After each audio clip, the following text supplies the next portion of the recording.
Let us do another numerical problem on engineering mechanics 7 on coplanar concurrent force system. And now the problem is like this. Two cylinders are placed in a trough. This is one cylinder and this is another cylinder. Is placed in a trough as shown, neglecting friction. There is no friction here, there is no friction here, there is no friction here, there is no friction here at the point of contact, means all the surfaces are smooth. Given the diameter of the first cylinder is 120 millimeter, the diameter of this 120, so the radius from here to here will be half of that, that is 60. Diameter of the second cylinder is 60 mm, so the radius will be 30, that is from here to here is 30. Weight of the first cylinder is 250 Newton. Its weight is vertically downward, that is 250 Newton. And the weight of the second cylinder is 100 Newton, that is this from this point downward, that is 100 Newton. So look at the points of contact. Point of contact 1, point of contact 2, point of contact 3, point of contact 4. And we know the axial reaction forces are normal to the surface. So I have redrawn these two diagrams, these two cylinders here. This point is same thing as this point 1, and the reaction force is normal to the surface. This R1 is normal to this surface. So this R1 is horizontal, so it does not have any vertical component. Again here the normal reaction is R3 to this side.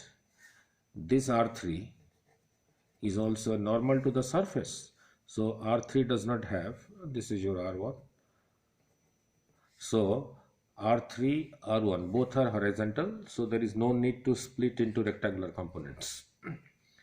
Now at this point this is your R4. Now this R4 is neither horizontal nor vertical. Therefore we have to split into two components. Again here R2. For this one R2 is to this side. For the bigger one R2 is to this side. Now we have to split R2 because it is neither horizontal nor vertical, so we have to split into components. Now join C1, C2 because this is circular, and two circular objects touch at one point, so center C1, C2 will be in a straight line, right? Now let this angle is equal to theta. Drop a perpendicular here. This point A is not touching the surface of the cylinder, is to this side, right? So now look then how to split.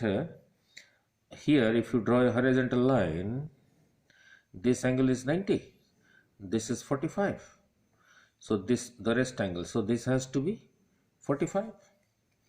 Now now this is 45, so this is a straight line, this is a straight line, this is also a straight line, so this is also 45. Now therefore this is also 45. Now if you draw a line like this, so this is also 45, that is what, 45. So if you draw a horizontal line here, this comes straight, this is 90, therefore this is 45. This 45 is I have shown here. So R4 will have one component like this, one like this, where this being 45, so this will be R4 cos 45, this will be R4 sin 45. Similarly R2 here, look, now let us now this is a straight line. Now for this R2 is this way. I'm showing it in a different diagram. Uh, for this one, R2 is to this side. R2 is to this side. And for this one, R2 is just opposite to that. Now let us see how this angle is theta and this angle is theta, right? Now, how it is theta. Now look, this is your R2. Here at this point of contact, if you draw a horizontal line, this horizontal line will be parallel to this. So if this angle is theta, then this angle will also be theta. So if this angle is theta, this angle will also be theta, and so that is what I have shown here. So this is your R2 for the smaller cylinder, smaller one, and this angle is theta. So this is equal to R2 cos theta, this is equal to R2 sin theta. For the bigger cylinder, R2 is just opposite to that. R2 is just opposite to that. So this will be theta. So that is what I have shown here. So for the bigger cylinder, R2 is this way, and this being theta, this is your R2 cos theta, this is your R2 sin theta. And R4 I just explained you here. R4 I just explained you here, R4 cos 45, R4 sin 45. Alright. Now let us find out a theta. Now look, in this triangle A, C1, C2, A is not touching the surface. Cos of the angle, cos theta, will be this base, AC1 over hypotenuse. AC1 will be how much? Now this 140, this is given. 140 minus 30 minus 60. So cos theta is 140 minus 30 minus 60. That is your base, and the hypotenuse from this point to this point is this radius plus this radius, that is 60 plus 30, so 50 by 90. So theta comes out to be cos inverse 50 by 90, that is equal to 56.25 degree. I explained you no need to split R1 and R2 because both of them horizontal. R2, R4 are not horizontal, therefore it was split into vertical and horizontal components. So we need to split them into rectangular components. So R2, this I explained for the smaller sphere, and this R2 I explained for the bigger cylinder. This is for the smaller cylinder. The R4 was also. Now then apply sigma fx is equal to 0 for both, and sigma fy is equal to 0 for both, because both the cylinders are in equilibrium. All right. Now both the cylinders are in equilibrium. Now look for the bigger one.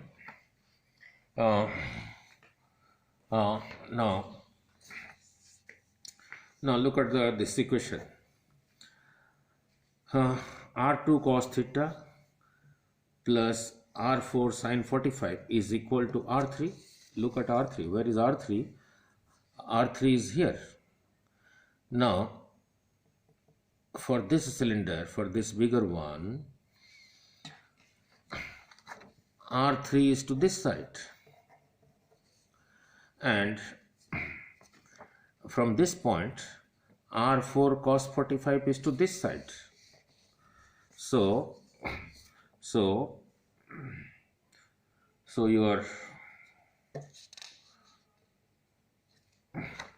R4 and your R2, and here at this point your R2 cos theta, R2 cos theta at this point is the point number 2, R2 cos theta, and that is equal to this one is to this side.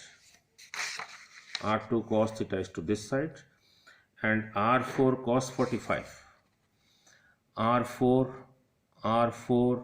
cos 45 is to the opposite side. So that is equal to your R3. These two are in the same direction, this is in the opposite direction. R2 cos theta and R4 cos 45 is equal to R3. Look, R3 is this way, so this has to be balanced by some forces to this side. Now what are those forces?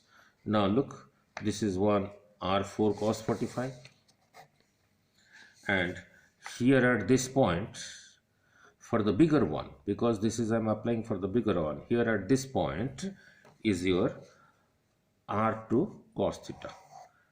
To the right hand side, this is to the right hand side, this is to the left hand side, therefore they are equal for the condition to be equilibrium.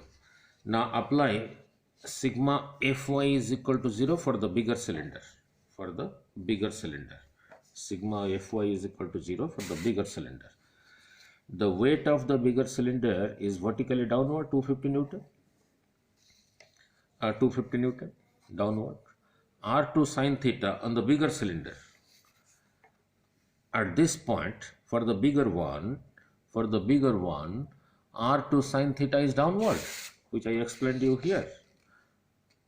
R2 sin theta is downward. So 250 Newton is downward and R2 sin theta is downward.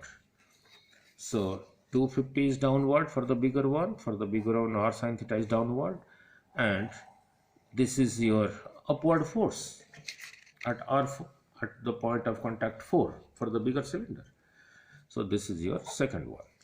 Now for the smaller sphere along x-axis. The smaller sphere has one point of contact here and another point of contact here. Here R1 is to the right, and for the smaller one, as I explained you,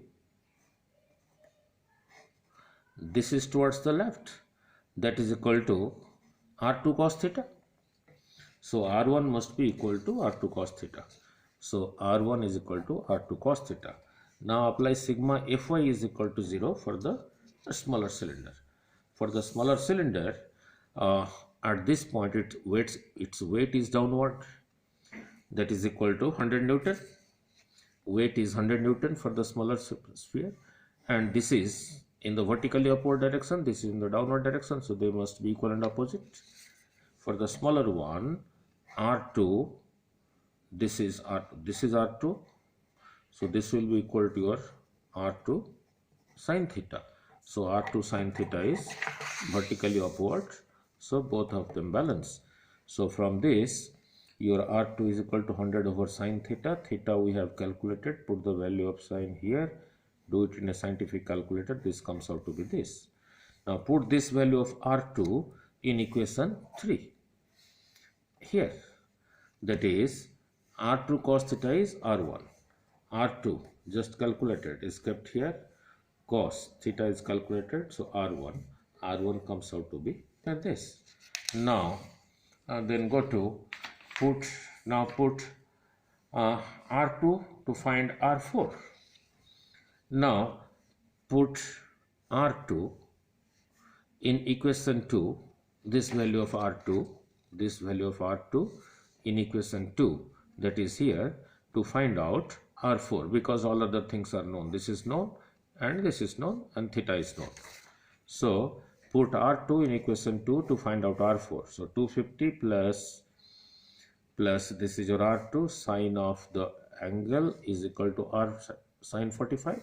So using scientific calculator, this comes out to be R4 is equal to this. So your R1 is calculated, your R2 is calculated, your R4 is calculated. Now you can similarly now put it in equation 1 now. So there are three contact forces. So R1 is calculated, R1 is calculated, R2 is calculated, R4 is calculated, and R3 is also calculated. right? So that is how you do it.